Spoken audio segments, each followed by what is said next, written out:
Friends, welcome to modern education. आज हम लोग भारतीय रुपए के इतिहास के बारे में बात करेंगे। तो चलिए शुरू करते हैं। देखिए, पुराने समय में क्या हो रहा है कि सिल्वर कॉइन्स को इंट्रोड्यूस किया गया मौर्यन एम्पायर के टाइम में 6th सेंचुरी बीसी में रुपया कम के नाम से। ठीक है, रुपया कम। फिर 1540 में क्या हो रहा है, शेर शाह सूरी फिर से चांदी के सिक्कों को चला रहा है जिसका नाम है रुपया। फिर ब्रिटिश शासन 19th सेंचुरी में क्या हो रहा है कि ये लोग स्टैंडर्ड रुपीस कर दिए हैं और पेपर करेंसी को 1861 में पहली बार जारी किया गया। ठीक है, फिर आजादी के बाद क्या हो रहा है कि आरबीआई ने उस करेंसी को कंटिन्यू रखा और 1957 में क्या हो रहा है, इंडिया ने डेसिमल सिस्टम अपनाया, मतलब कि 10 100 पैसे बराबर 1 रुपए। ठीक है, अब देखिए, पेपर करेंसी आरबीआई के द्वारा जारी की जाती है, सिर्फ 1 रुपए का नोट छोड़ के। 1 रुपए का नोट कौन जारी करता है? Government of India. और उस पर किसका साइन होता है? फाइनेंस मिनिस्टर का। बाकी जो आरबीआई इशू करती है इस पे किसका साइन होता है? इस पे साइन होता है आरबीआई गवर्नर का। ठीक है, अब कुछ देखिए, मैच द फॉलोइंग ये पूछ सकता है। हम लोग रोज नोट यूज करते हैं लेकिन हम लोग कभी ध्यान नहीं देते हैं, तो चलिए देख लेते हैं। 5 रुपए के नोट पर खेती छपी होती है, एग्रीकल्चर। 10 रुपए के नोट पर क्या होता है ना, सन टेम्पल कोणार्क का छपा होता है। आप देख सकते हैं, ये देखिए 10 सन टेम्पल छपा हुआ है ना कोणार्क का। 20 रुपए की नोट पर एलोरा की गुफाएं छपी होती हैं। 50 रुपए की नोट पर, देखिए 20 की नोट नहीं है अभी मेरे पास, तो समझ लीजिएगा, देख लीजिएगा खुद। 50 रुपए की नोट पर हम्पी विद चैरियट, मतलब क्या होता है? रथ। ठीक है, ये भी मैं आपको दिखा सकता हूं, ये देखिए हम्पी विद चैरियट। आगे बढ़ते हैं। फिर ऐसे ही 100 रुपए की नोट पर रानी की वाव छपा होता है जो कि दिल्ली में है। मैं आपको दिखाता हूं, ये आप देख सकते हैं, रानी की वाव। ठीक है, अब आगे बढ़ते हैं। 200 की नोट पे सांची का स्तूप छपा होता है, 500 की नोट पे लाल किला और 2000 की नोट पे मंगलयान छपा होता है। आगे बढ़ते हैं। ये जो रुपया का सिंबल होता है ना, ये 2010 में अपनाया गया था। इसको डिजाइन किया है उदय कुमार जी ने।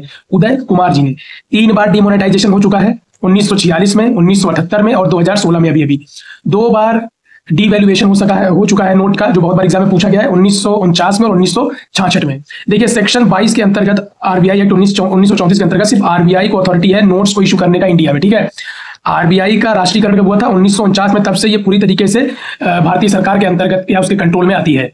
देखिए, भारत में 4 जगह ऐसी हैं जहां पे करेंसी नोट छापी जाती है। ठीक है, उन चारों में से 2 जगह ऐसी है जो गवर्नमेंट ऑफ इंडिया के अंदर में आती है और 2 जगह ऐसी है जो आरबीआई कंट्रोल करती है अपनी एक छोटी शाखा से, जिसका नाम है भारतीय रिजर्व बैंक नोट मुद्रण लिमिटेड, BRBNML। ठीक है, तो 2 वो शाखाएं जो गवर्नमेंट ऑफ इंडिया के अंतर्गत है वो नासिक की हैं और देवास की। Nashik west India, Dewas central India Madhya प्रदेश।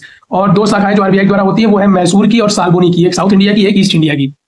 फाइनेंस मिनिस्ट्री देखिए इशू करता है 1 रुपए का नोट। ठीक है, और सारे सिक्कों को कौन इशू करता है? चाहे वो किसी भी दाम के हो, उसे फाइनेंस मिनिस्ट्री इशू करती है। ठीक है, देखिए 4 जगह ऐसे हैं जहां पे मिंट है, कॉइन मिंट है, जिसको हम लोग क्या कहते हैं? टकसाल भी कहते हैं, जहां पे कॉइन बनता है, सिक्का। मुंबई, कोलकाता, हैदराबाद और नोएडा।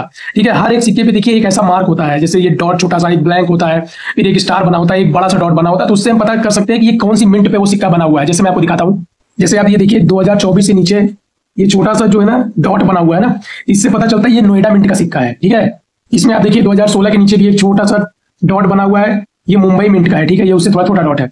आगे बढ़ते हैं, हम लोग आरबीआई के कुछ महत्वपूर्ण सेक्शन जान लेते हैं। अभी इधर बीच का एग्जाम में पूछा भी है, तो चलिए देख लेते हैं। सेक्शन 3 के अंतर्गत क्या हो रहा है? आरबीआई की स्थापना।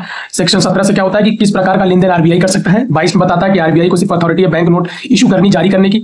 सेक्शन 24 बताता है कि ज्यादा से ज्यादा, मतलब सबसे हाईएस्ट डिनोमिनेशन की नोट जो होती है 10,000 रुपए की हो सकती है, मतलब 10,000 के ऊपर की नोट को नहीं छाप सकते हैं आप। सेक्शन 26(2) के अंतर्गत गवर्नमेंट क्या कर सकती है? डिमोनेटाइजेशन कर सकती है। ठीक है, सेक्शन 42 का कहता है, ये कैश रिजर्व रेशियो की बात करता है, ये कितना रुपए बैंक को अपने पास रखना है और कितना इन्वेस्ट करना है। 2016 में क्या हुई? मॉनेटरी पॉलिसी कमेटी की स्थापना हुई। 2018 में प्रॉम्प्ट करेक्टिव एक्शन की स्थापना हुई, जिसको हम लोग पीसीए कहते हैं। 2019 में नेशनल बैंकिंग फाइनेंस कंपनी से जुड़े प्रावधानों को और कड़ा किया गया। ठीक है, तो ये हमने कुछ रुपए के बारे में जानकारी इकट्ठा कर ली है। होप आप लोगों को इसमें नॉलेज मिली होगी। मिलते हैं नेक्स्ट वीडियो में। Thank you so much.